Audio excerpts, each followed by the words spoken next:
So hello everyone, in this video our target is dual booting, means installing Linux alongside your Windows 11.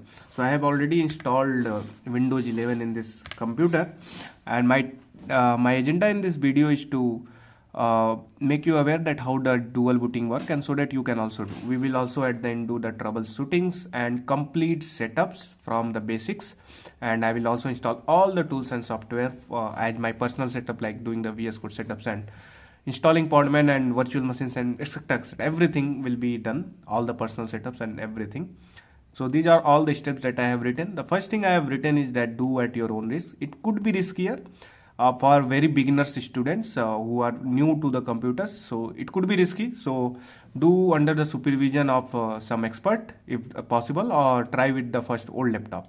If you do not have the old laptop, you can do more safely when you install on the separate SSD.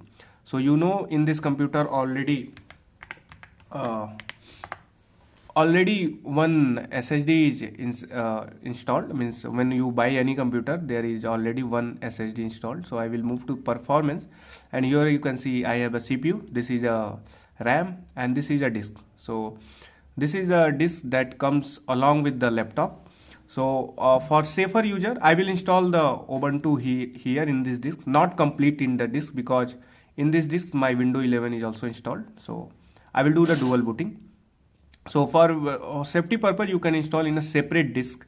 Otherwise your Windows 11 can be compromised if you not pay attention or if you do some wrong step. So this is a cautious step. So without doing any other thing, I will move to how does installation happen. How does you can install a Linux alongside your Windows 11. So the first step is you must have a pen drive. I have a pen drive. You can see this pen drive. It must be at least 8 GB or greater than 8 GB, greater than or equal to 8 GB. Since Ubuntu ISO is around 5 to 6 GB, so that will be stored here.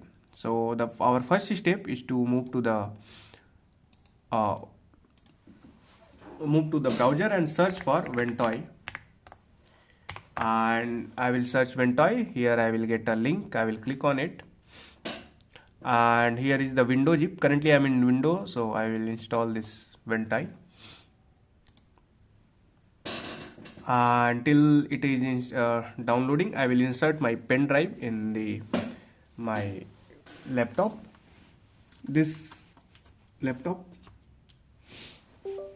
So the first step is to this pen drive. So this is my pen drive where already I have put the Ubuntu ISO, but this is the two partition of this pen drive. But don't worry. After download complete the Ventoy, this whole pen drive will be formatted.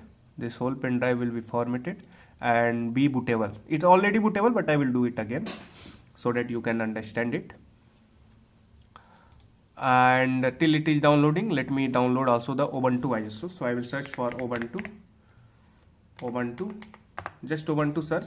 It will come download Ubuntu desktop, and this is the Ubuntu Intel AMD 64-bit. So if you do not have a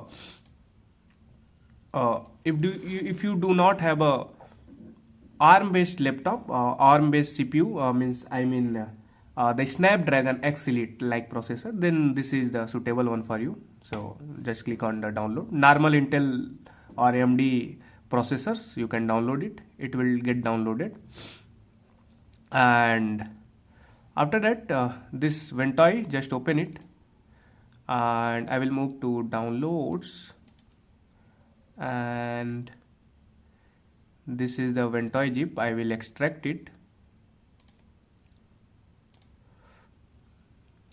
Already extracted, so I will replace the file destination. So it has extracted. So this is the part. I will click on it. I will click on this exe file. I hope it is the right one. Yeah. I will run it.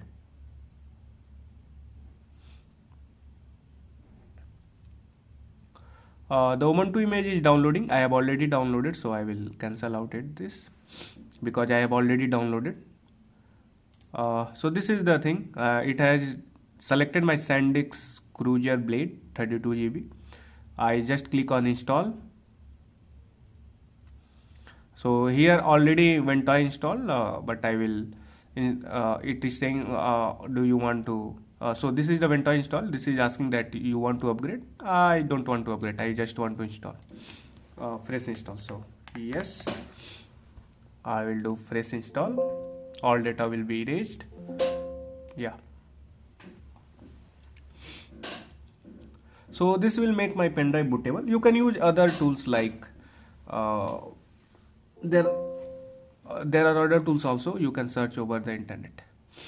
So this is the Ventoy disk. What I can do, I can eject it and I can reinsert it. Okay, I have reinserted.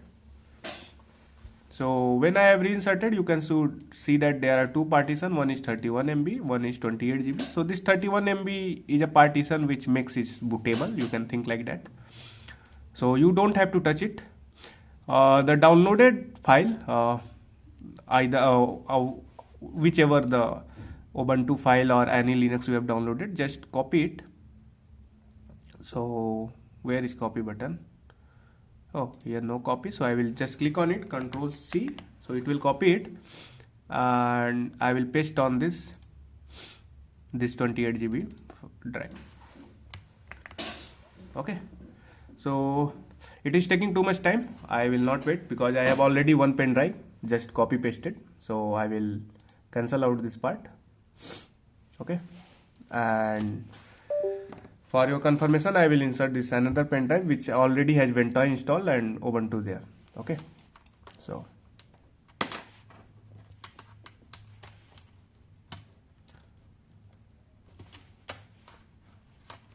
just wait a second.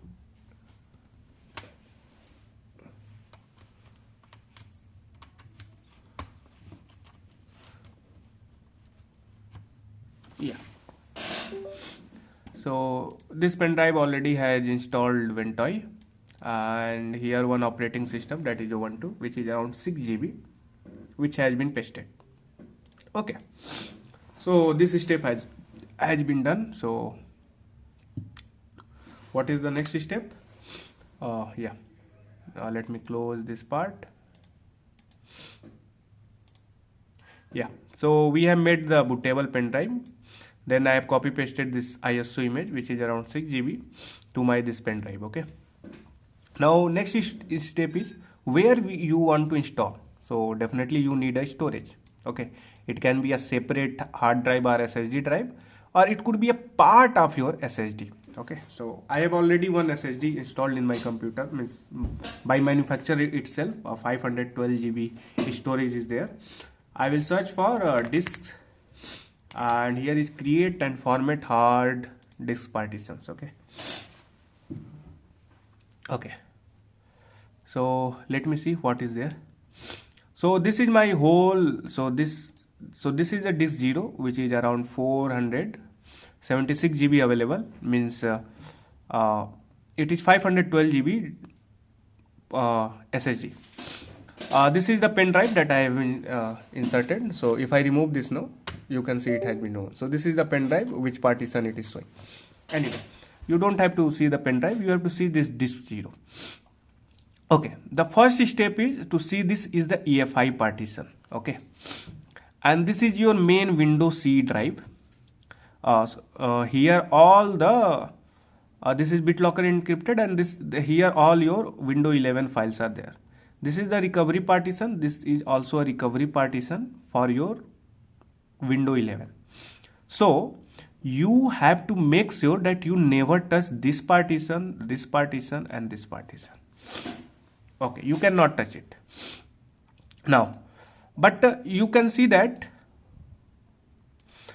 this Windows C has 36 GB storage currently free, and you need some storage. Okay, so what you can do, you can right click and shrink volume, and if you click on shrink volume,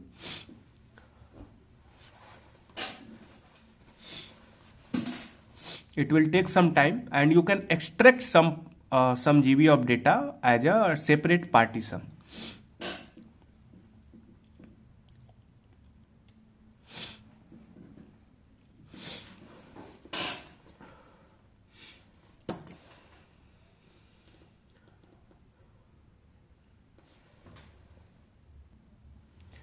So here you can enter the size that you want to separate.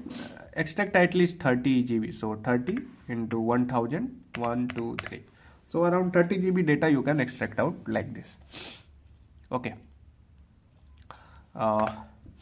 Yeah, so you can extract out, but I have already extracted out 200 GB of drive. So I have already drive here available. What I can do from I can install my Ubuntu here.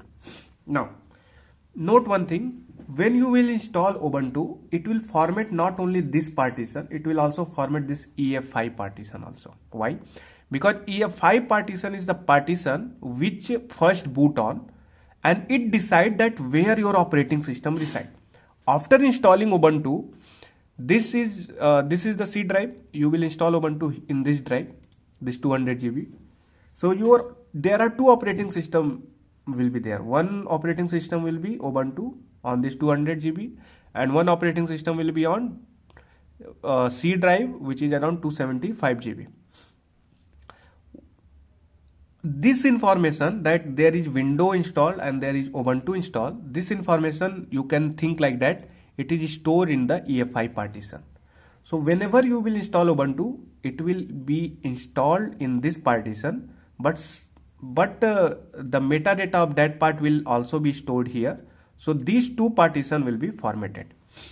Okay. So this is how you can think like a how does the partition formatting happens. So we will not touch this and this partition. We will touch only this and this partition. Okay. I will use this whole 200 GB as my Ubuntu installation. You can also install within 50 GB or within 100 GB. I will recommend if you using as a main operating system, then provide at least 100 GB of space. Okay. So partitioning is already there, but if you have not space, you can always shrink the volume and create a separate partition. Okay. So now I have a storage, I have a pen drive, and the pen drive has already the Ubuntu ISO there. So my next step is to restart, and there are two things to be done before going to the boot menu. Okay. I will press F10 to go to the BIOS setting, and I will enable the USB boot and secure boot disable. I will disable the secure boot. It is required for the installation. Otherwise, you cannot do the installation. And USB boot enable so that it will recognize this pen drive. It will recognize this pen drive. It will start the booting from this pen drive. And if the secure boot is enabled, then installation will be prohibited. Okay, you cannot install a separate operating system. So I need to disable it, and I need to enable the USB boot enable. And depending on your provider, laptop company. So my company is HP. For BIOS setting it is F10, and for boot menu it is F9. You can do the chat GPT, or you can search over internet to get your BIOS setup key or boot menu. Okay, so for Acer this is the key. You can pause and take it. Okay, fine. For HP it is F10 and F9. I don't know why it is saying ESC. For some laptop it might be ESC then followed by F10. Anyway, so what I will do first, I will close this, and now I am going to restart. So let's meet in next video.